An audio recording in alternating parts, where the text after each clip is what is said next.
রাজধানীর কেআইবিতে গুম খুন থেকে জুলাই গণহত্যা বিচারের চ্যালেঞ্জ সংলাপের তৃতীয় অধিবেশন চলছে। সরাসরি চলে যাচ্ছি সেই আয়োজনে।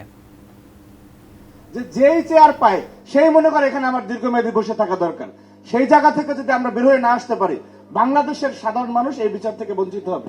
এবং আমি আপনাদেরকে বলতে চাচ্ছি যে এইবারের এই যে আমাদের তরুণ কিশোর যুবকরা যে রক্ত দিয়ে, যে রক্তের বন্যা বইয়ে দিয়ে বাংলাদেশের সাধারণ মানুষকে কথা বলার স্বাধীনতা ফিরিয়ে দিল, আমরা যদি এই বিচারটি করতে ব্যর্থ হয়, বাংলাদেশে আর কোনোদিন অন্যায়ের বিরুদ্ধে কোনো প্রতিবাদ হবে না। সুতরাং এই বিচারের বিষয়ে আমাদের সকলের দলমত নির্বিশেষে ঐক্যবদ্ধ থাকা প্রয়োজন বলে আমি মনে করছি।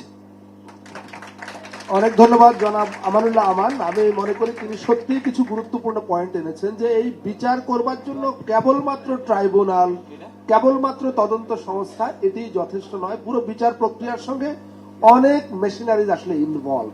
তো সেটা যদি সমন্বিতভাবে কাজ না করে তাহলে বিচারের প্রত্যাশা যেটা সেটা সুদূর পরাহত থেকে যাবে। আমি এখানে সাউন্ড সিস্টেমের সঙ্গে যারা আছে তাদের দৃষ্টি আকর্ষণ করছি যে আমাদের মাইক্রোফোন মাঝে মাঝে খুব আমাদেরকে ডিস্টার্ব করছে, তাই এই জন্য আলোচনার ছন্দপতন ঘটে যাচ্ছে। যাই হোক, এখানে আমার কাছে দুটো অনুরোধ আছে। ইসলামী আন্দোলন এবং জামাতে ইসলামের যে দুজন প্রতিনিধি আছেন, আমরা একটা আমাদের ডিফিকাল্টিজের কথা আপনাদের দুজনকে দেব, কিন্তু বলে রাখি যে গতকালকেও আমরা আপনাদেরকে আমন্ত্রণ জানিয়েছিলাম। তো আপনাদের কেউ কেউ ছিলেন, তারা বক্তব্য দিয়ে চলে গেছেন।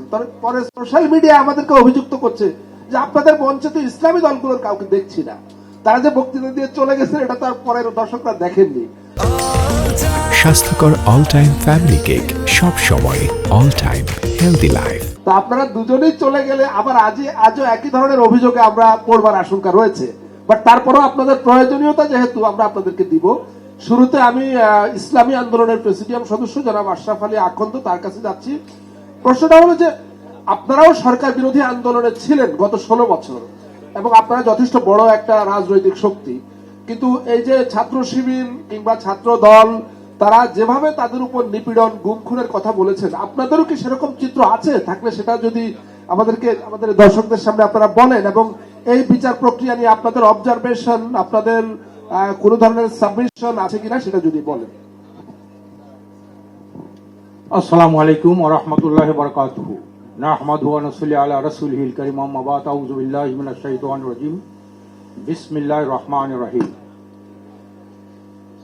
আজকের এই একটি সুন্দর আয়োজনের জন্য বাংলাদেশের একটি জঘন্যতম, বর্বরতম, ঐতিহাসিক একটি ঘটনাকে কেন্দ্র করে আজকের যে এই আলোচনা সভার আয়োজন করেছে, আমি তাদেরকে ধন্যবাদ জানাই। আমি বক্তব্যের আগে সবার কাছে ক্ষমা চেয়ে নিচ্ছি, যেহেতু প্রোগ্রাম অনেকগুলো থাকে। স্তরের দুধনের একটা প্রোগ্রাম, বিশাল প্রোগ্রাম অন্য একটা দলের, আমি নগণ্যতম একজন আলোচক আছে ওখানে একটু যেতে হয়, এই জন্য আমি আপনাদের কাছে ক্ষমা চেয়ে নেই। বিজ্ঞ এখানে অনেক আলোচক বিন্দু আছেন, বিশেষ করে মাননীয় অ্যাটর্নি জেনারেল সাহেব আছেন, আরও আমার বন্ধু আছেন জহিরুদ্দিন স্বপন ভাই, তার বক্তব্য